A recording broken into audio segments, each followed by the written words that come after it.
انسان کو جو مشکلات آتی ہیں نا، اگر کسی شخص کو پتہ چل جائے نا کہ یہ سامنے والا پل میں نے گزرنا ہے تو اس پار میری اپنی جائیداد شروع ہو جائے گی، تو وہ پل گزرنا اس کے لیے مشکل نہیں رہتا۔ اگر کسی کو پتہ چل جائے کہ بس یہ 2 سڑکیں ہیں میں نے عبور کرنی ہے، پھر میرے لیے سفر آسان ہو جائے گا، تو وہ جھٹ پٹ گزر جاتا ہے، نہ دھوپ دیکھتا ہے، نہ تھکاوٹ دیکھتا ہے، نہ رش دیکھتا ہے، نہ گاڑیوں کی ریل پیل دیکھتا ہے، گزر جاتا ہے۔ اللہ کریم نے فرمایا بندہ مومن جان لے، اگر میں تجھے ایک مشکل دوں گا تو میں تجھے کتنی آسانیاں، چلے سارے بول دیں کتنی جی، کتنی اللہ تعالیٰ آسانیاں دے گا؟ 2 آسانیاں۔ ہم لوگ اچھا جب ہمارا ذہن بن جاتا ہے نا کمزوری کا، ہمارا جب مزاج بن جاتا ہے مایوسی کا، پھر معاملہ ذرا ہمارے لیے گمبھیر ہو جاتا ہے۔ اگر ہم یہ ذہن بنائے نا کہ مشکل میرے اللہ کی طرف سے آئی ہے تو وہ مجھے آسانی بھی ضرور عطا کرے گا، تو پھر اللہ ضرور ہی آسانیاں عطا فرماتا ہے۔ اور جو مشکلات زندگی میں آتی ہیں نا، حضرت مولا علی شیر خدا رضی اللہ تعالیٰ عنہ کا بڑا خوبصورت فرمان ہے۔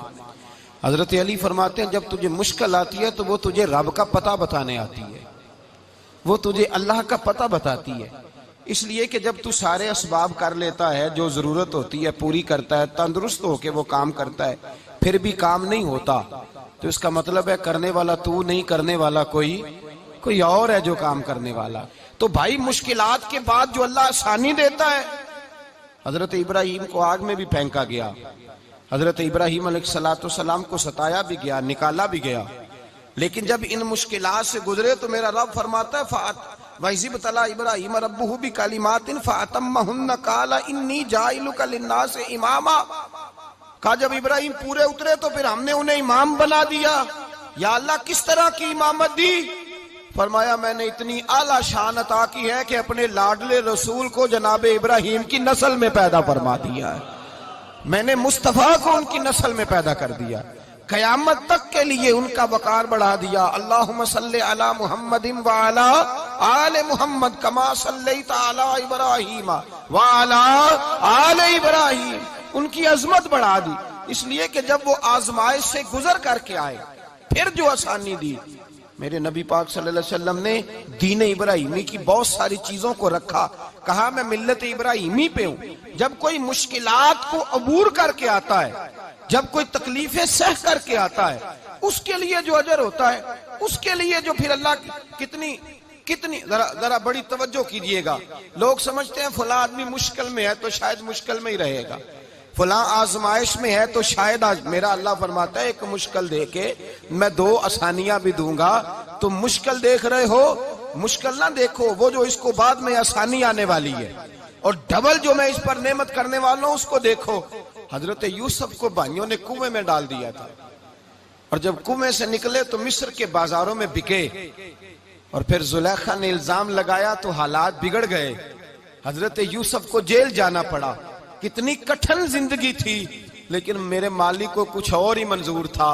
کنویں میں گرنے والے، بازار میں بکنے والے، جیل میں جانے والے، الزام لینے والے جناب یوسف کو رب کریم نے اسی مصر کا بادشاہ بنا دیا، اللہ پاک نے اسی مصر کا حکمران بنا دیا۔ یاری تیری سونا پر ازمیشاں تیریاں اگ، اے سونا پرکھیا جاوند آئی پہلو نال اگاں دے لگ، اس کے لیے تھوڑا سا جتن کرنا پڑتا، تھوڑے کٹھن حالات سے گزرنا پڑتا، تھوڑی آزمائشوں کا روپ دیکھنا پڑتا۔ ہم چاہتے ہیں کہ ہمیں چھیڑے کوئی نہ کوئی تکلیف نہ آئے، کوئی آزمائش، یہ ہو نہیں سکتا میرے بھائی۔ نامی کوئی بغیر مشقت نہیں ہوا، 100 بار جب عقیق کٹا تب جا کر نگی ہوا۔ ہم چاہتے ہیں کہ ہمیں کچھ بھی دقت نہ آئے، مشکلات نہ آئے، اور مشکلات تو انسان کو سنوارتی ہیں بھائی، وہ تو نکھارتی ہیں۔ کبھی پوچھا کرو جا کر کے کسی گندم کے دانے سے کہ تو کہاں سے ہو کے آیا ہے، کہاں سے نکل کے آیا ہے، تو وہ بتلائے گا کہ بڑے مشکل مراحل سے گزرا ہوں، اور پھر اللہ نے مجھے طاقت دی ہے کہ میں انسان کے وجود کا حصہ بناؤں۔ تو بھائی کٹھن مراحل، آزمائشیں، تکلیفیں، یہ انسان کو بڑا انسان بنا دیتی، یہ اس کے لیے ترقیوں کا پیش خیمہ ہوتی۔ ہمارے جوان پریشان ہو جاتے ہیں، عورتیں خاص کر کے اس بات پہ توجہ کریں، وہ بڑی جلدی غم لے جاتی ہیں، وہ کہتی ہیں جانے میرا کچھ ہوگا ہی نہیں، جانے میرا کچھ ہو ہی نہیں سکتا۔ میرے بھائی درجنوں اور بیسیوں لوگ ایسے ہیں جن کی اولادیں نہیں تھی، لیکن نام ان کا ان سے بھی زیادہ ہے جو بڑے بڑے صاحب اولاد۔ حضرت خواجہ معین الدین اجمیری کو جانتے ہیں آپ لوگ؟ نہیں، جو جانتے ہیں وہ بولیں۔ جانتے ہیں جی؟ لو جی کافی سارے جانتے ہیں، تھوڑے جی رہ گئے مگر جانتے ہیں نا خواجہ صاحب کو؟ ان کے کسی بیٹے کو جانتے ہوں؟ نہیں جانتے، نہیں جانتے، نہیں جانتے آپ ان کے بیٹے کو۔ حضرت خواجہ معین الدین اجمیری رحمت اللہ تعالی علیہ کے بیٹے کو نہیں جانتے، لیکن ویسے آپ ہندوستان میں کسی آدمی کو چھیڑ کے دیکھیں، وہ کہے گا میں خواجہ صاحب کا روحانی بیٹا ہوں۔ میرے بھائی یہاں لوگ پریشان ہو جاتے ہیں کہ اولاد ہوگی تو یہ ہوگا، فلاں ہوگا تو یہ ہوگا۔ بھائی ایسی کوئی بات نہیں۔ میرے پاس پیسے ہوتے تو میرا ابا بیماری سے فوت نہ ہوتا۔ جو مالدار ہوتے ہیں تو کیا وہ بچ جاتے ہیں؟ حضرت اسرائیل انہیں چھوڑ جاتے ہیں؟ او خدا کے بندے تو کیسی بات کر رہا ہے؟ یاد رکھ، یہ جو آزمائشیں ہوتی ہیں، یہ جو تکلیفیں ہوتی ہیں، یہ جو تھوڑے سے مشکل حالات ہوتے ہیں۔ حضرت یونس علیہ السلام کی دوستی ہوگی حضرت جبریل امین سے، تو جناب جبریل ملنے آئے۔ حضرت یونس علیہ السلام فرمانے لگے جبریل میرا دل کرتا ہے مجھے اس بندے کی ملاقات کرا جو اللہ کا سب سے زیادہ عبادت گزار بندہ ہے۔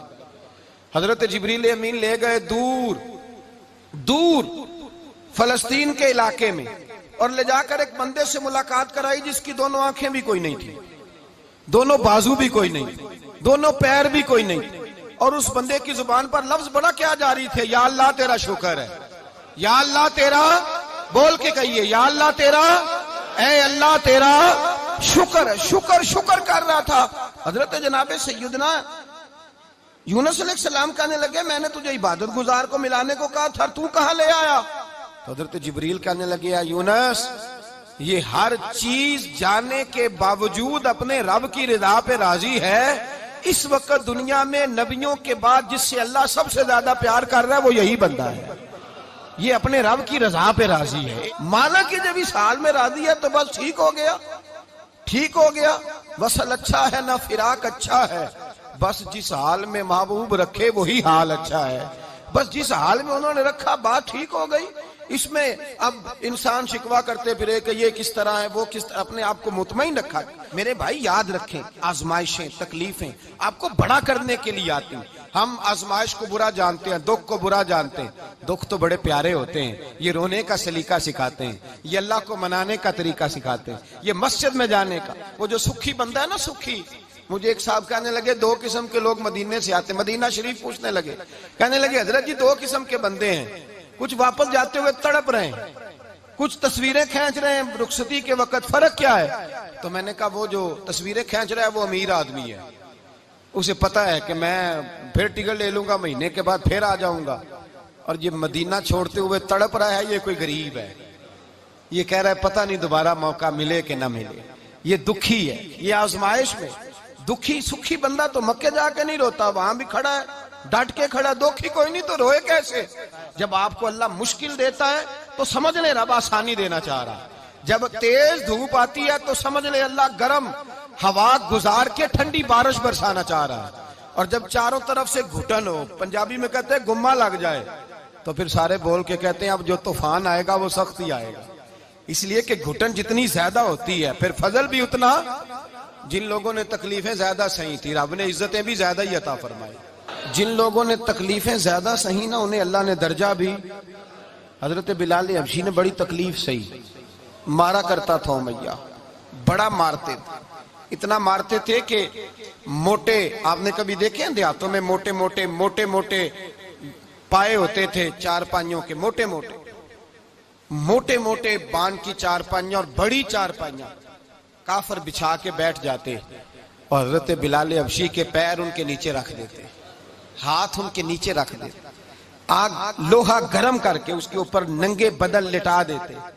مکے نے بڑی آزمائشیں دیکھی، پھر اسی مکے نے مدینے نے عجیب رنگ دیکھا کہ میرے نبی معراج سے واپس آئے، اور حضور نے عظمت دی، فرمایا بلال یار تیرا بڑا مقام ہے، تو مدینے میں چل رہا تھا اور میں جنت میں تیرے قدموں کی آواز سن رہا تھا۔ عبداللہ مزنی حضور کے غلام تھے، قبیلہ مزن کے رہنے والے، والد فوت ہو گئے، چچا نے پالا تھا، اسلام قبول کر لیا، چچا اسلام کا بڑا دشمن ہے، حضور کا نام آئے تو جلال کرتا، حسد اور بغض میں جل جاتا، بڑی اسلام کے ساتھ دشمنی اور عناد رکھتا ہے۔ حضرت عبداللہ کہتے ہیں پہلے تو میں عشق رسالت کو دباتا رہا، پھر یہ چنگاری شعلہ بن گئی، پھر کہ یہ ہلکا سا جذبہ سمندر اور صحرا کا روپ دھار گیا، فرماتے ہیں ماں تھی اور میں تھا، میں گیا، جا کے چچا سے کہا میں نہیں رہ سکتا۔ کہاں جائے گا؟ تو میں نے دھیمے لہجے میں کہا میں مدینے جاؤں گا، اب میں رسول اللہ کے مدینے جاؤں گا، اب میرا گزارا نہیں ہوتا، اب میں جاؤں گا۔ کہتے ہیں چچا کہنے لگا اچھا تو وہاں جائے گا؟ تجھے میں نے پالا، میں نے پوسا، وہ مکان میں نے تجھے بنا کے دیا، تیری جیب میں جو پیسے ہیں میرے دیے ہوئے ہیں۔ کہتے ہیں میں نے کہا چچا میں سارا کچھ سوچ کے آیا ہوں، مکان بھی تو رکھ لے، پیسے بھی رکھ لے۔ کہتے ہیں اس نے ہر چیز رکھوا لی۔ جب پلٹنے لگا تو چچا کہنے لگا جو کپڑے تو نے پہنے ہیں یہ بھی میں نے خرید کے دیے تھے۔ حضرت عبداللہ فرماتے ہیں میں نے وہ کپڑے بھی اتار کے دیے۔ برہنہ حالت میں میں ماں کے پاس گیا اور میں نے کہا اماں میں پہلے بھی تو ننگا پیدا ہوا تھا، تو نے ہی کپڑے پہنائے تھے، میرا پھر بدن ننگا ہو گیا ہے، کپڑے دے دے۔ کہتے ہیں 2 بیویوں والے کپڑے اماں نے دیے، ایک میں نے تامت باندھ لی، دوسرا اوڑھ لیا اور مدینے پہنچا۔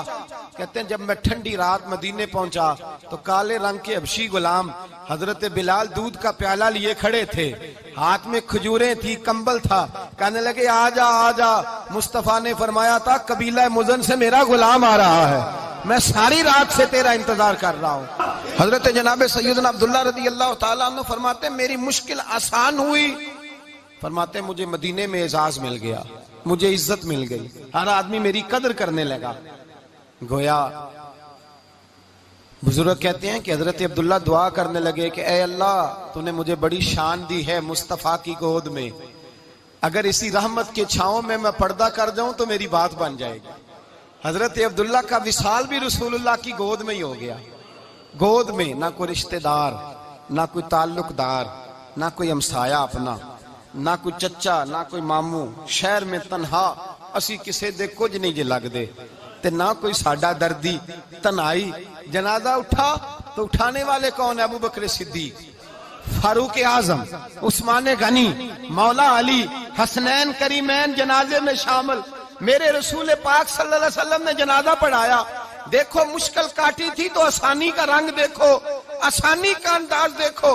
حضرت سیدنا ابو دردہ رضی اللہ تعالیٰ عنہ ارشاد فرماتے ہیں مدینے میں رواج تھا کہ جب قبر میں اتارنے لگتے تھے تو قریبی رشتہ دار اتارا کرتے تھے، پر عبداللہ کا تو رشتہ دار ہی کوئی نہیں تھا مدینے میں، کون اتارے؟ فرمایا جب قبر میں اترنے لگے تو حضرت ابو بکر صدیق اور حضرت عمر فاروق اتر گئے کہ ہم قبر میں اتارتے ہیں۔ رسول اللہ نے فرمایا تم باہر نکلو، تم کیوں قبر میں گئے ہو، باہر آؤ۔ کہتے ہیں ہم باہر آئے تو اللہ کے رسول اندر گئے، فرمایا کون کہتا ہے اس کا کوئی نہیں، میں جو موجود ہوں، کون کہتا ہے کوئی نہیں؟ فرمایا رکھو میرے ہاتھوں پہ۔ کہتے ہیں حضور کے دست مبارک پہ رکھا اور باہر کھڑے ہم رشک کرنے لگے کہ واہ اللہ تیرا آسانی دینے کا رنگ، آسانی۔ اس نے مشکل برداشت کی تو رب نے مصطفیٰ کے قدموں میں آسانیاں عطا فرمائی، پسے اور حضور نے قبر میں رکھا، نبی پاک نے۔ حضرت جناب سیدنا علی المرتضی شیر خدا کرم اللہ تعالی وجہ الکریم کی والدہ حضرت فاطمہ بنت اسد رضی اللہ تعالی عنہ، حضرت علی کی والدہ، بڑا پیار کیا میرے نبی پاک کے ساتھ، حضور ان کے گھر میں رہے، ان کے گھر میں پرورش پائی۔ حضرت علی کہتے ہیں میری اماں پہلے رسول اللہ کا خیال رکھتی، غربتوں کے زمانے میں نبی پاک کا ساتھ دیا، مکہ مخالفت کرتا تو جناب فاطمہ حضور کا خیال رکھتی، فاطمہ بنت اسد، بڑا پیار کیا، بڑی محبت کی مولا علی کی والدہ نے، ہر دکھ ہر تکلیف کاٹی، لیکن رسول کائنات صلی اللہ تعالی علیہ وسلم کا ساتھ نہ چھوڑا۔ اور یہاں تک روایات میں ملتا ہے کہ جناب فاطمہ الزہرا جب بیاہ کے ان کے گھر گئیں تو باہر سے سودا لا کے دیتی، حضرت فاطمہ سے بڑا پیار کرتی، بڑی محبت، مشکلات میں ساتھ دیا۔ جب وصال ہوا تو فرماتے کوہرام مچ گیا مدینے میں، لوگ منتیں کرتے تھے کہ حضور کا ایک بال مل جائے تو قبر میں بخشش کا سامان ہو جائے گا۔ رسول پاک نے فرمایا جب جناب علی کی والدہ کو غسل دے لو تو کفن پہنانے سے پہلے میرے پاس آنا۔ کہتے ہیں جب غسل دے لیا تو عرض کی حضور غسل ہو رہا ہے، کفن کا کیا کرنا ہے؟ حضور اندر گئے، قمیض بدلی اور جو کرتا پہنا ہوا تھا اتار کے دیا، فرمایا وہ علی کی ماں نہیں میری ماں ہے، اس نے میرے لیے بڑی تکلیفیں سہی ہیں، بڑی مشکل دیکھی ہے، فرمایا اس طرح کرو میرے کرتے میں اسے کفن دو۔ حضور نے جنازہ پڑھایا، اپنے کرتا لباس مبارک میں کفن دلایا، پھر جب وہ دفن ہوئی تو حضور قبر پہ کھڑے ہوئے، کھڑے ہو کے فرمایا اے اللہ اپنے سارے نبیوں کے وسیلے سے اور میرے وسیلے سے میری اماں کی بخشش فرما دے۔ پھر جو آسانیاں ملی ان لوگوں کو تو ان کی قبروں تک آسانیاں ملی، پھر ان کو قیامت تک کے لیے آسانیاں ملی جنہوں نے مشکلات کو دیکھا۔ اور بھائی جو سوئے رہے، جو آرام کرتے رہے، جنہوں نے مناسب ہی نہ سمجھا کوئی کٹھن مرحلہ طے کرنا، جنہوں نے کہا نا نا نا نا ہم تو سکھ کے ساتھی ہیں، ہم تو سکون کے ساتھی ہیں، بھائی ہم تو سلوٹ کے ساتھی ہیں، جب موجیں لگیں گی تو دوڑ کے پہنچیں گے، کہیں گے ہمارا بھی تعلق بنتا ہے، ہماری بھی رشتہ داری ہوتی ہے، ہمارے بھی رابطے ہوتے ہیں، پھر دوڑ کر کے پہنچیں گے۔ اصل ساتھی وہ ہوتا ہے جو دکھ کا ساتھی ہوتا ہے، آزمائش کا ساتھ، مشکلات تجھے اونچا اڑاتی۔ حضرت سلمان فارسی کہتے ہیں میں نبی پاک کی تلاش میں نکلا تھا، حضور کی تلاش میں نکلا، اور میں نے کئی سال حضور کو ڈھونڈا، کبھی ایک دروازے، کبھی ایک دروازے، کبھی دوسرے دروازے، کبھی تیسرے دروازے۔